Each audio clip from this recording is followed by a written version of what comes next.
Bismillahirrahmanirrahim. Lanjutan bab haid. Bismillahirrahmanirrahim.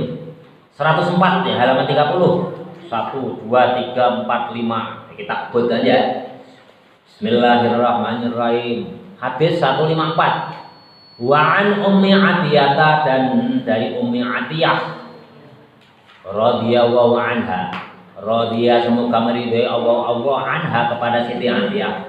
Ayo kalau bangun-bangun ngajak main. Anha, kepada Siti Ummi Atiyah. Qolat berkata Ummi Atiyah, kunna adalah kami. Ummi Atiyah ini adalah pembantunya Nabi Muhammad. Pembantunya Nabi Muhammad. Kunna, ada kami, la na'uddu tidak menghitung-hitung. Artinya apa? Tidak menganggap. La na'uddu, tidak menganggap al-qudrata air yang keruh. Al-qudrata, air yang keruh. Wasufrota, dan air yang kuning. Ba'da tuhuri, setelah suci. Syai'an, sesuatu. Ini maksudnya air yang keruh atau yang kuning setelah haid. Dan ba'da tuhuri ini kan membicarakan masalah haid. Jadi setelah haid, nah itu Ummi Atiyah itu melihat di kemaluannya. Apa itu kemaluan? Nah, masa ada yang malu? Kemaluan Ummi Atiyah itu keluar air yang keruh dan kekuning-kuningan. Setelah masa haidnya itu selesai, ba'da tuhuri, setelah suci, syai'an, dari sesuatu. Artinya apa? Ya dari darah. Habis haid keluar lagi. Itu tidak bisa mengira-ira, ini apa sih ini?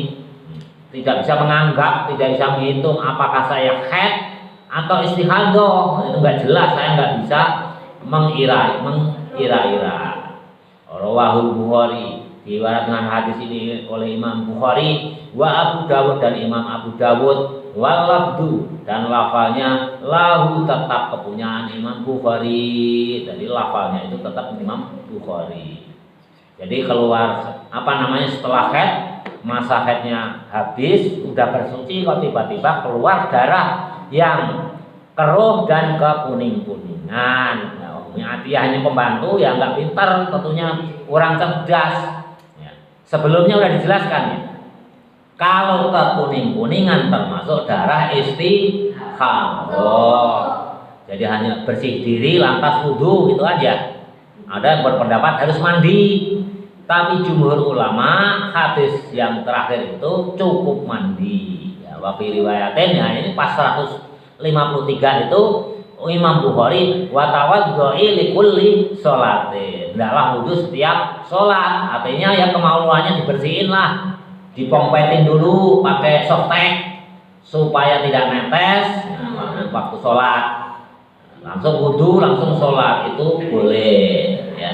Dipompetin dulu. Kalau nggak punya softtek pakai kain. Kalau orang tua dulu, orang-orang dulu itu pakai kain ya, disumpelin pakai kain. Kalau softtek yang lain-lain itu belum ada.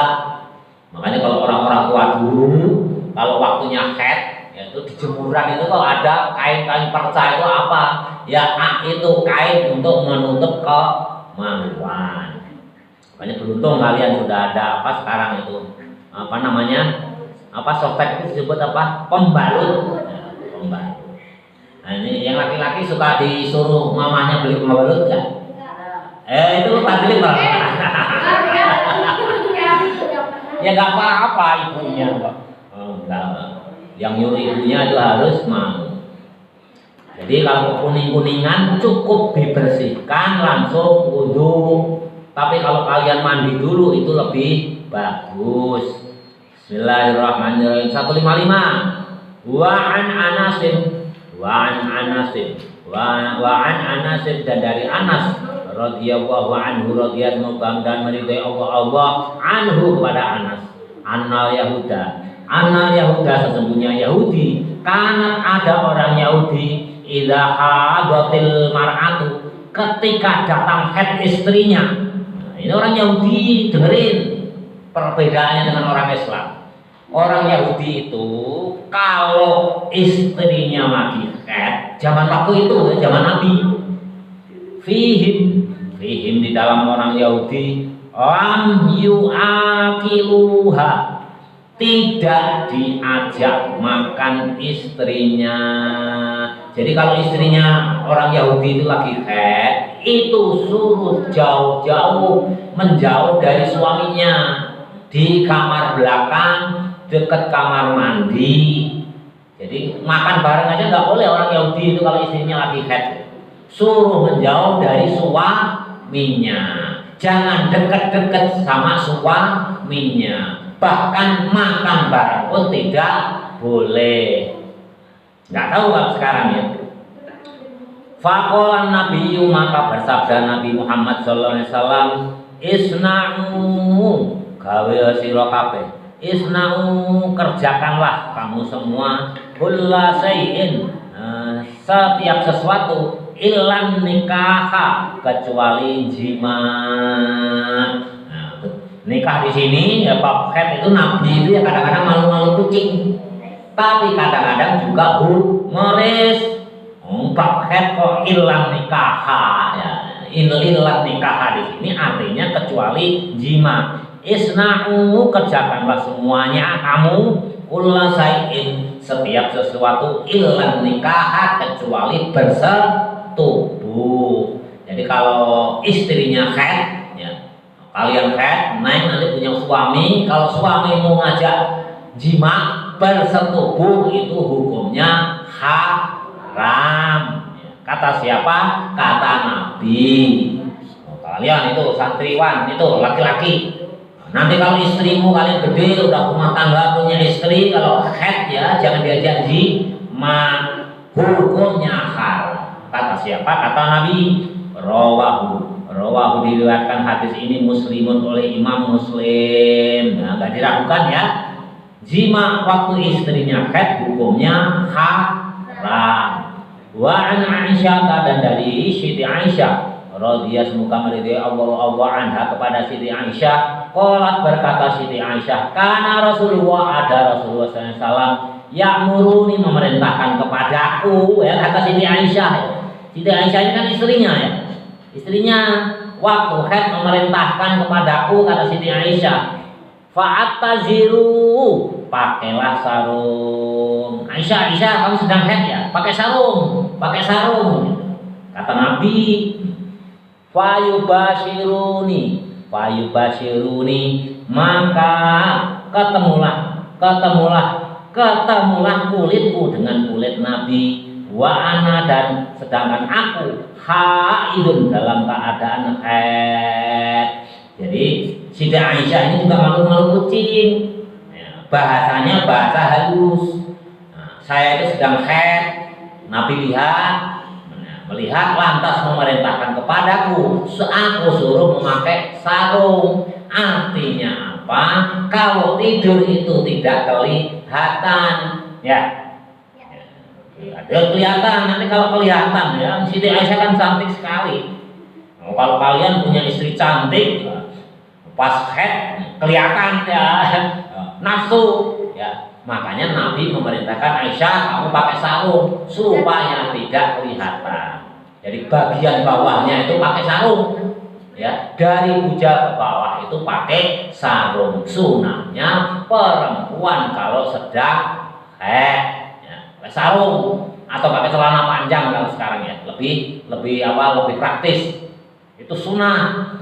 Itu khususnya untuk nanti kalau sudah punya suami, supaya suaminya itu tidak ada kesempatan melihat aurat di bawah mata perut ke bawah ya. Karena apa? Kalau suamimu melihat mata perut ke bawah, apalagi putih, istrinya cantik, wah, tegangan tinggi teng, ayo my love, my darling, gawat ini, sedangkan aku sedang haid. Nah, Sedangkan apa? Kalau jima bersetubuh istrinya sedang haid itu hukumnya haram. Jelas? Ini harus jelas. Ini nggak boleh neng ya. Nanti kalau kalian udah punya suami, neng lagi haid, kalau minta ya lari aja, buru-buru pakai celana levis. Kalau perlu pakai ikat pinggangnya digembok dengan gembok, ya. Maksudnya apa? Supaya hati-hati. Kalau sunnah Rasul di hadis ini disebutkan fa'at taziru, maka pakailah sarung. Bismillahirrahmanirrahim. 107. Wa an Ibnu Abbas, dari Ibnu Abbas radhiyallahu anhu, an Rasulillah sallallahu alaihi wasallam fil ladhi di dalam orang laki-laki yakti mendatangi imro'atahu istrinya, wahia sedangkan istrinya haidun dalam keadaan haid. Kola maka berkata,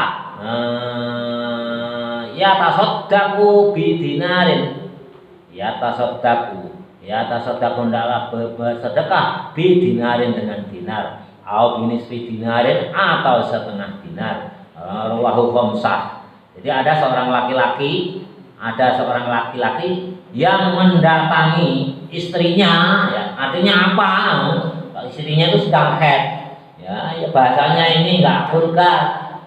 Seorang laki-laki yang jima istrinya itu dalam keadaan haid, maka oleh Nabi diperintahkan untuk membayar dengan 1 dinar atau setengah dinar. Rawahu khamsatun, diriwayatkan hadis ini khamsatun oleh Imam 5. Wa sahahahu, dan mensahihkan hadis ini Al-Hakim oleh Imam Hakim, wa Ibnu Qattan dan oleh Imam Ibnu Qattan, wa rajaha, dan merajihkan, menguatkan wairuhuma selain keduanya, ini Hakim dan Ibnu Qattan, waqfahu, dan memaukufkan hadis ini. Nah, ternyata hadis ini lemah, bukan marfu tapi tapi disandarkan kepada sahabat. Jadi hadis ini bukan dari Nabi, ternyata dari sahabat. Mungkin barangkali waktu itu Nabi sudah meninggal, ya.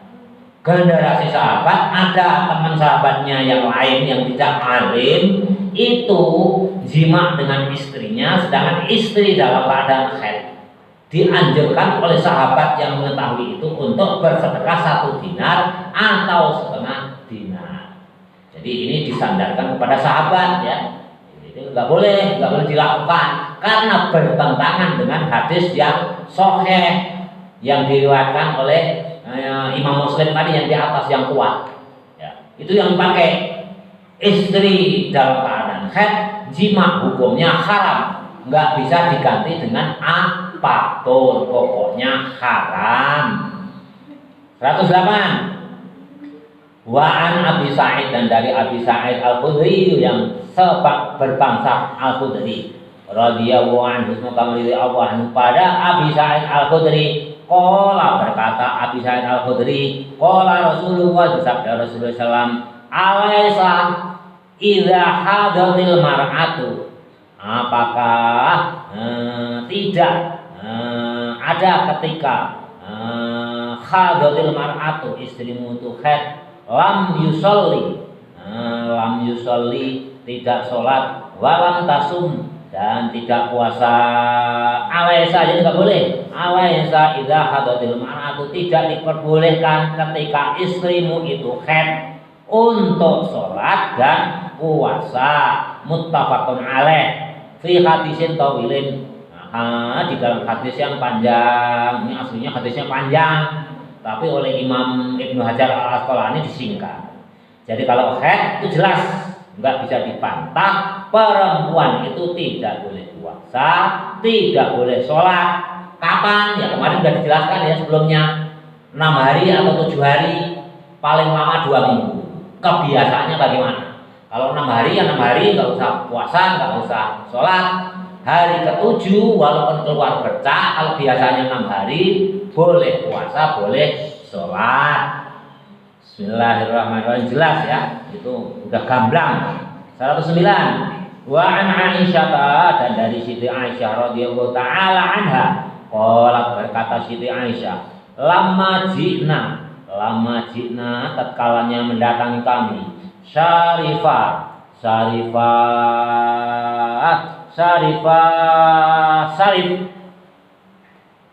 fi tariqi minal Madinati ila Makkah.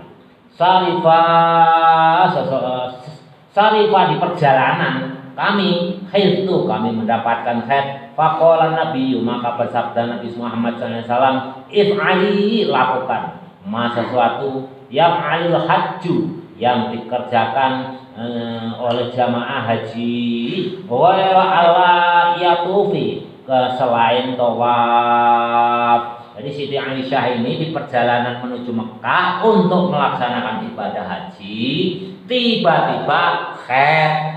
Nabi memerintahkan lakukan Aisyah sebagaimana ibadah jamaah haji yang lain, kecuali tawaf. Jadi kalau perempuan sedang haid itu tidak boleh tawaf, sedangkan yang lainnya itu boleh. Ya, waktu ibadah haji yang lainnya semuanya boleh kecuali tawaf. Wa Allah ya Allah tatufi, selain tawaf bil baiti, di Baitul Haram nih, maksudnya di Ka'bah, hatta tadhuri, sampai suci, muttafaqun alaih fi hadisin tawilin, di dalam hadis yang panjang. Jadi kalau kalian nanti perempuan ya melaksanakan ibadah haji, tiba-tiba haid, boleh, yang lainnya boleh kecuali hanya tawaf, itu yang dilarang. Sampai kapan? Sampai suci. Wa an Mu'adz bin Jabal, dan dari Mu'adz bin Jabal radhiyallahu anhu ta'ala anhu, annahu sesungguhnya Mu'adz bin Jabal sa'alan Nabi, bertanya kepada Nabi Muhammad sallallahu alaihi wasallam, ma yahilu lirrajuli, apa yang dihalalkan bagi seorang laki-laki, min imro'atihi, dari istrinya, wahia, sedangkan istrinya haidun, dalam keadaan haid. Ya, kurang kerjaan ya Mu'adz bin Jabal itu. Nah, Mu'adz bin Jabal itu sahabat Nabi yang terpilih. Rasul, kalau istriku lagi haid, apa yang halal aku lakukan terhadap istriku? Terus terang, Mu'adz ini yang karakternya sama dengan bapak. Jadi terus terang, tidak pakai bahasa yang halus. Ya macam-macam ya. Mu'adz, Umar itu terus terang. Rasul, istriku sedang haid, apa yang halal aku lakukan terhadap istriku? Nah, tiba-tiba gitu. Apa jawab Nabi? Faqala, maka Rasul menjawab, ma fauqal izari, sesuatu yang di atas sarung. Tadi kan hadis yang tadi di atas suruh sarungan. Sarungan itu dibawa pas hujan. Nah, yang halal di atas sarung. Rasul kata Mu'adz, apa yang halal aku lakukan kepada istriku sedangkan istriku lagi haid? Ya apa-apa yang di atas sarung lah, terserah, bebas kalau yang di atas sarung. Kalau yang di bawah sarung tidak boleh. Ya, jelas ya. Enggak usah Bapak jelasin ya bagaimana halalnya ya. Ya. Jadi makanya Nabi suruh sarungan, yang di bawah sarung hukumnya haram kalau lagi haid. Yang boleh, nah, menurut hadis Mu'adz bin Jabal ini yang di atas sarung. Ya tentunya ngelus-ngelus, pegang-pegang, nyium-nyium itu boleh. Bismillahirrahmanirrahim. Ini bapaknya termasuk jorok nggak ya? Enggak ya? Nah, jelaskan. Jadi yang di atas perempuan ya, Mu'adz itu deh. Dia ngelus-ngelus juga boleh, nyium-nyium apa boleh. Tapi yang di atas sarung. Bismillahirrahmanirrahim. Wa an Ummi Salamah, dan dari Ummi Salamah hadis 161, radhiyallahu semoga meridhi Allah anha, kepada Ummi Salamah qalat, berkata Ummi Salamah, kanat ada anta Ummi Salamah an nufasa'u, darah nifas, tak duduk ala ahdin nabi di zaman Nabi. Ahdin Nabi itu zaman mangsane Nabi, di waktu di zaman Nabi, duduk waktu itu ya di samping Nabi, maksudnya di samping Nabi Muhammad SAW, ba'da nifasiha, setelah melahirkannya Ummu Salamah tadi, arba'ina yauman, 40 hari, ba'da nifasiha arba'ina yauma. Artinya apa? Ini masa nifas itu Ummi Salamah itu 40 hari. Makanya masa nifas ya, keluar darah nifas itu umumnya 40 hari. Selama 40 hari tidak boleh sholat, tidak boleh puasa. Tapi ada enggak yang kurang dari 40 hari memakai? Ada yang seminggu ya, tapi ya jarang. Ada yang 2 minggu, ada yang 3 minggu. Tapi pada umumnya melahirkan itu keluar darah nifasnya itu 40 hari. Tapi kalau kira-kira 2 minggu udah bersih, ya tunggu 2 hari lagi. 2 hari udah bersih, tunggu sehari lagi bersih, ya hari ke-18 sholat puasa. Itu boleh. Itu boleh. Jadi nanti tunggulah. Nah, kalau kurang yakin tanya ke dokter. Dokter, ini kok saya udah bersih, ini udah 5 hari ini kok bersih, gimana? Apakah darah nifasku kira-kira habis atau udah bersih? Ya, dokter lebih tahu. Ya, dokter lebih tahu. Nah, dokter menjawab, oh udah bersih Bu, ya boleh, tidak usah menunggu masa 40 hari. Jadi nifas itu pada umumnya 40 hari. Nah, selama 40 hari itu sama kalau nifas. Itu juga sama karena sama-sama keluar darah. Kalau istri sedang nifas, darah nifasnya masih ada, ya pakai sarung. Pakai sarung itu namanya hukum kias. Kalau head pakai sarung, karena head itu keluar darah, nifas keluar darah sama. Berarti kita kiaskan, kita serupakan dengan head pakai sarung sunatnya. Letternya sarung kalau itu habis. Tapi kalau kalian pakai celana juga boleh. Nah, kalau kalian nifas, ya, pakai celana, lindungi itu supaya istrimu apa suamimu tidak mendatangi, tidak syahwat. Ya. Tapi kalau di atas sarung ke atas bebaskan. Tapi pada umumnya kalau laki-laki dibebaskan akhirnya tidak terkendali. Nah, nanti kalau waktu mengaji di kitab Fathul Izar atau Qurratul Aini itu kitab syekh itu, nah, itu aliyah nanti ya, itu nanti bapak jelasin secara vulgar. Kalau sekarang kalian suruh aja, kalau aliyah nanti baca itu Fathul Izar atau Qurratul Ain, bagaimana sih seknya orang Islam itu menurut ajaran Islam itu ada. Oh, nanti gaya apa juga ada di sana. Kitab Fathul Izar. Mudah-mudahan kalian nanti masih ketemu bapak. Kalau enggak kalian sekolah di tempat lain Pak Fakih sampai ngaji kitab Fathul Izar atau Qurratul Ain ya. Kalau kalian udah aliyah kelas 3 bawa aja. Ya, karena memang sudah waktunya supaya tahu caranya seks dengan suami itu dengan benar. Nah, itu nanti dibicarakan dengan vulgar, dengan gamblang, caranya kawanan itu bagaimana, caranya pegang itu bagaimana, caranya cium bagaimana. Ini bukan jorok, kitabnya ada. Tapi kalau sudah masuk umur, kapan? Kelas 3 aliyah. Wallahu a'lam bis-shawab. Alhamdulillahil al-mizani wa mutahal ilmi wa mablagh ridha wa dinil arsh. Alhamdulillahil al-mizani wa mutahal ilmi wa mablagh ridha wa dinil arsh. Alhamdulillahil al-mizani wa mutahal ilmi wa mablagh ridha wa dinil arsh. Walhamdulillahi rabbil alamin.